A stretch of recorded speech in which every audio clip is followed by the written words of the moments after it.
Alright, today we got a nice little small stack of comics to review. This pile is kind of kid, young adult, friendly style comics mostly. Starting out with Betty from Archie Comics. This is number 24. I'd say probably mid 90s, 95 or so, but starts out with a Betty Cooper Super Sleuther. It just don't look right. Storyline where Betty sees some issues with some things going on, some trouble with robbers and all that. She notices a van and some serious things happening, and Moose just so happens to decide to come along and help Betty out, and he notices things that Betty doesn't, and she doesn't listen to him. And eventually she finds out that Moose was right. There was something weird about someone, so as usual, you have the fun little twists and turns throughout the storyline, and this one's a two-parter. But it's all in this issue, which is nice. Get everything you need in one. Then we got Betty and Snowfall Guy, where she's dealing with a bunch of fresh snow. And a little neighbor kid comes up, decides to be a little shithead, and throw snowballs at her. And then they turn it into a big roaming snowball fight around the area. And Betty gets her payback. And last story is Remotely Possible, and there are lots of fun little things in these back in the day that you can do, little quizzes and stuff. Well, that was an advertisement to buy other things, but there are little games and stuff throughout these books that you can do if you want. Luckily, usually when I find these old comics, a lot of times the games are already written in and stuff. Kids already did the stuff, but luckily, the ones I've been finding lately haven't had them. But with this Remotely Possible story, we have Dilton talking to Betty, and Betty's talking about this special remote that Veronica has. So Dilton makes Betty a special remote control, and it just so happens to operate on almost anything and within a certain area. So when she's hitting the button, all kinds of things are happening that she doesn't know is going on. But it's got lots of fun twists and turns throughout it. Then we got Itty Bitty Hellboy, 5-issue run. This one, I thought I had the Itty Bitty Hellboy, but this must be a different story that I didn't have because I don't recognize it. It's just tons of fun.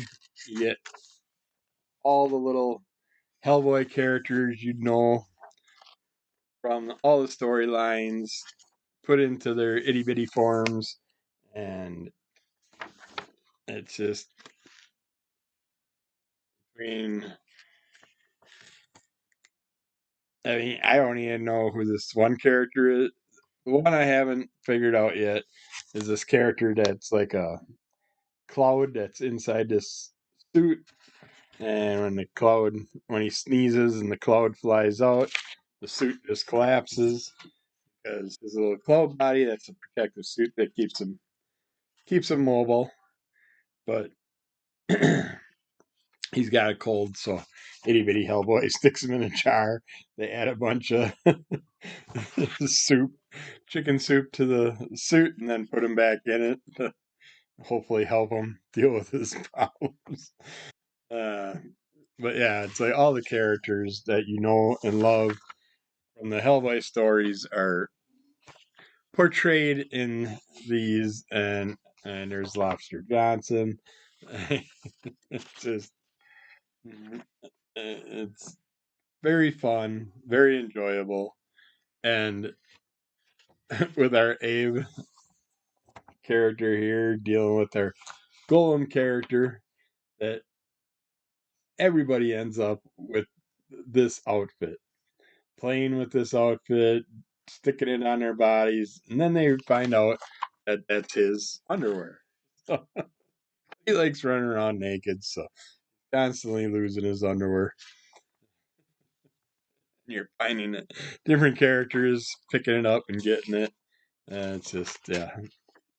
You even got your Baba Yaga in here. And it's fun because all the evil characters from the Hellboy world are portrayed in a nice, fun light. So they're just all kinds of goofiness going on. They have their little moments where they do their little things. And Liz has her awesome powers in this where she can control fire. And it's just, yeah. These are great, but I thought maybe I was picking up the story I already had and I was going to give it away, but I don't recall this. So this one will stay in my set. I'll pick up another set to give away in the near future, or I'll just give this set away and then pick up another set because every few months I like to place an order from Art Baltazar. Our little golem guy gets a little twin in this story here. Yeah, this is a lot of fun. Majority of the Hellboy characters you love and hate brought in a nice, fun light. These last three comics that I'm going to show, you might have seen a video where I showed some artwork that I had done of me and my wife. Me as a zombie, my wife as a vampire. And he threw a few of these in. And I'm like, hey, cool. These look fun. I checked them out. First one is Quest for Dreams Lost. This was neat and unique because I thought it was basically just going to be another Trollords comic, but it ended up being a variety of stories featuring Teenage Mutant Ninja Turtles, the Trollords, and Silent Invasion. But they give you the concept of what this is all about. They all these different stories with those characters I mentioned. I end up sneezing. See if my body.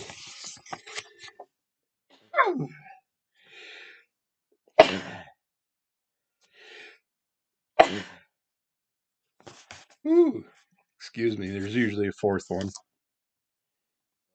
Wouldn't be surprised if it pops up yet. Used to be a three sneezer. My old age, it turned into a four sneezer. Uh,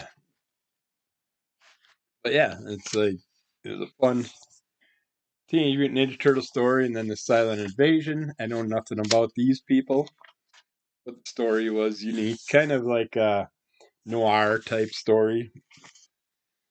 The old Dick Tracy type feel to it, the private investigator type storyline.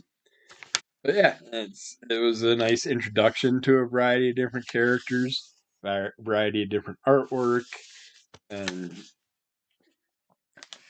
this one I enjoyed. It's a bummer that it's all beat up and stuff, but it's gonna stay in my collection. I enjoyed the variety of stories and just seeing how they portrayed them. Unlike the next two, I enjoyed them, but the Troll Lords comics basically they play around with some parody ish type things in the storylines. This first one's Hell on Wheels, and we deal with the Grim Reaper type skeleton character in here. I mean, these stories kind of give you a lesson learned, but in the long run, some of these characters probably shouldn't get the outcome they get. Uh, I mean, you got a guy that's too drunk to drive, and the trolls help him drive home, and he shouldn't be driving then. Uh, so then the Jerry's Big Fun Book, yeah, fun Halloween story there.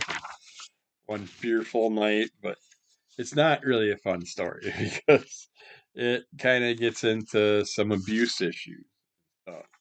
So, I mean, granted, you get fun games to play with in these books also, but just they all kind of seem to focus on the trolls helping someone out that's just in a down and out way, and some ways they help them out are kind of illegal. And should a drunk person still be driving? If he's too drunk to drive and stuff like that, should an abuser still be left to abuse and all that? We do meet our Grim Reaper character in some of these stories, death character, but yeah, it's I like the troll characters. I'd like more fun stories with them. I like that first one better. Because with the crossovers, you didn't really have crossovers with the trolls. You had the one troll story in there, but just having seen a Teenage Mutant Ninja Turtle story and stuff in a mashup comic was nice. But yeah, I don't know. I was excited when I got those. They looked fun and interesting, but once I read them, I'm like, yeah, I'd pick up more if I found them really cheap or something like that. I don't need to learn a lesson in my storylines when the lesson itself